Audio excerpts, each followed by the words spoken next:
Halo semuanya, aku Aul kembali lagi di Cerita 29. Hari ini aku mau bahas satu perasaan yang mungkin banyak kita pilih untuk simpan sendiri. Karena kalau kita nyampein itu semua, kita takut dinilai masyarakat bahwa kita tuh kurang bersyukur, kurang puas dengan apa yang kita dapetin. Perasaan itu bunyinya kayak gini. Aku punya kerjaan, gajiku lancar, lingkungannya oke, kayak gak ada masalah, tapi kok kita malah ngerasa kosong, tapi kok kita ngerasa bahwa otak kita makin tumpul, secara pribadi kita nggak berkembang.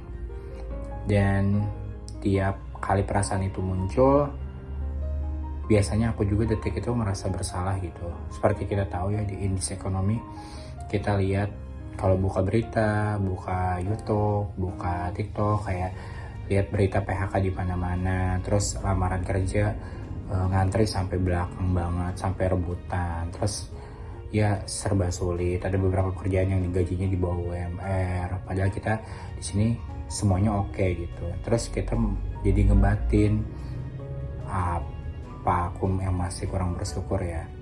Nah ini tuh ternyata pas aku cari tahu, ada namanya siklus disebut dengan stagnation guilt, atau rasa bersalah karena kita nggak bahagia di posisi yang orang lain impikan gitu. Ketika orang lain mau kerja, kita udah kerja, tapi pas kita kerja itu nggak bahagia, itu namanya stagnation guilt.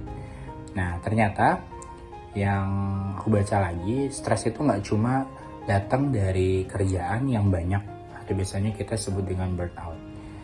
Ternyata ada juga yang membahas dalam salah satu buku itu yang ditulis oleh Philip Rothstein and Peter Werder, itu yang bahas bukunya tentang burnout, atau ketika kondisi dimana ketika kita itu merasa stres banget karena kerjaannya itu terlalu sedikit, terlalu gampang, atau bahkan kerjaan rutinitasnya itu berulang sehingga menjadi hal yang membosankan.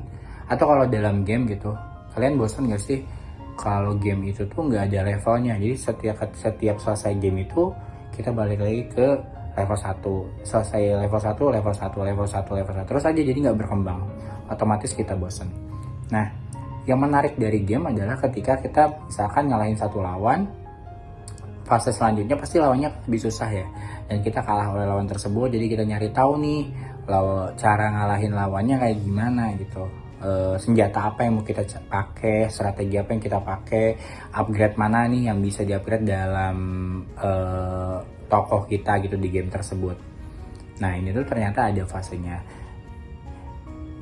kayak kita tuh ngerasa bahwa hampa dalam diri itu bukan karena kita males, tapi karena potensi kita tuh terasa terbuang cuma-cuma, sehingga hari itu terlewati dengan padahal kita udah banyak yang ngelakuin sesuatu, tapi sesuatu yang sangat mudah, sesuatu yang udah biasa kita lakuin. Jadi pas akhir hari kita ngerasa kok kita masih stuck di sini-sini aja, kok potensi kita yang besar cuma dikasih tantangan segini aja gitu. Masalahnya yang aku temukan juga, masyarakat kita tuh sering campur adukin atau mungkin bingung antara bersyukur dengan berhenti tumbuh. Padahal menurutku bersyukur itu ketika kita udah ngegunain fasilitas yang kita punya sekarang. Contoh, kita punya kerjaan, kita punya gaji oke, kita punya lingkungan kerja yang oke untuk jadi versi terbaik kita. Nah ketika kita memiliki semua fasilitas itu, dan fasilitas itu nggak nge-carry atau nggak upgrade kita menjadi versi terbaik kita, menurutku itu bukan udah nggak relevan gitu untuk bahas bersyukur. Nah ketika tempat kerja kalian atau enggak tempat lingkungan kalian udah nggak ngasih ruang buat kalian untuk jadi versi terbaik kalian, menurutku itu pantas aja bahwa jiwa kita jadi gelisah gitu. Kan waktu tuh nggak bisa kembali, dan waktu tuh bergerak maju ya, umur bertambah tua, dan lingkungan itu nggak bisa diem gitu. Waktu tuh nggak bisa kita stop dulu ya, aku nggak mau tumbuh, ini kan nggak bisa kayak gitu ya. Semua berjalan sebagaimana mestinya gitu. Nah yang aku tahu dan yang pahami bahwa kita tuh sebagai manusia tuh biasanya ingin bertumbuh setiap harinya. Ada keinginan bahwa kita tuh pengen makin jago dalam sesuatu, pengen makin hebat dalam sesuatu. Misalkan contoh, ketika kita belajar hari gitar, bisa belajar alat musik gitar gitu, di hari ini kita belajar kunci C, besoknya kunci G, besoknya kunci apa. Dan pada akhirnya kita tuh pengen semakin hari tuh kita semakin paham gitar, semakin bisa mainin kuncinya, kita semakin pandai mainin musiknya, kita mainin melodinya, ritmenya. Itulah manusia gitu. Ketika manusia udah nggak punya lagi hal yang bisa dia tingkatin, atau hal yang dia bingung harus diapain lagi nih biar ini jadi seru, menurutku itu udah nggak relevan gitu kalau kita bahas tentang rasa bersyukur. Nah, aku sedikit coba cari tahu nih gimana sih cara ngatasin semua ini gitu. Kenapa ketika kita ngomong kerjaanku membosankan nih, kerjaanku udah gak ngasih tantangan apa-apa nih, oh lu nggak punya rasa syukur gitu, padahal di tempat lain tuh kerjanya gini. Padahal yang pengen kita dengar adalah orang-orang nanyain, emang di kerjaan kalian itu, di kerjaanmu itu kenapa sih kamu mulai jenuh, emang semua job desk yang itu udah dilakuin, emang tantangannya udah nggak ada lagi, atau enggak coba kalau minta ke atasan bisa nggak di challenge lebih dari ini.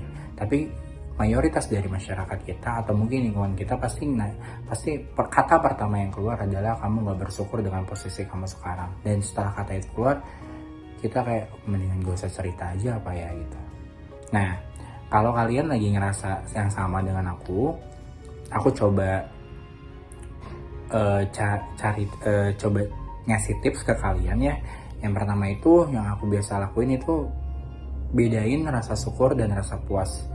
Jadi seperti yang udah dibahas sebelumnya, ketika kita punya gaji yang oke, kita tuh boleh bersyukur banget sama gaji kita, tapi jangan sampai rasa syukur itu ngehilangin rasa puas kita terhadap yang kita capai. Jadi misalnya gaji kita udah range segini, kita alhamdulillah, tapi aku pengennya gajinya nambah segini dengan harapan perusahaan bisa challenge aku di posisi ini, dan juga aku bisa berkembang secara individu sampai di titik ini. Nah, kedua, coba cari challenge di luar job desk. Misalkan job desk kalian sekarang udah ngebosenin banget, misalkan kalian udah bertahun-tahun di posisi ini, ketika perusahaan memang nggak ngasih solusi, coba cari job desk yang memang di luar hal kalian tapi menurut kalian penting. Contoh, kalian sekarang jadi di administratif, kalian coba tanya orang yang di lapangan, gimana sih cara di lapangan, bisa nggak kalian ngelakuin hal itu gitu. Dan pelajari skill baru di jam kerja yang lagi luang. Misalkan kalau misalnya kita udah terbiasa ngerjain job desk yang itu aja, biasanya waktu luang kita tuh kan semakin banyak ya. Dan karena kita cepat selesai kerjaan, nah itu dipakai lah buat ngerjain proyek atau skill baru, entah itu belajar apapun, bahasa baru dan lain-lain. Yang terakhir, ingat kita tuh bukan pohon gitu. Pohon itu diam satu tempat meskipun tanahnya udah kering, tapi kita tuh manusia, kita tuh bisa berpindah-pindah dan sesuai dengan apa yang kita inginkan. Nah, buat kalian yang mendengarin ini, aku harap sih kalian bisa ngeluapin apa yang kalian rasain, dan jangan menilai bahwa apa yang kalian luapin tentang kegelisahan kalian itu sebagai rasa kurang bersyukur. Oke, segitu dulu aku Aul. Terima kasih, sampai ketemu di episode selanjutnya. Tetap bertumbuh dan tetap bertahan. Thank you.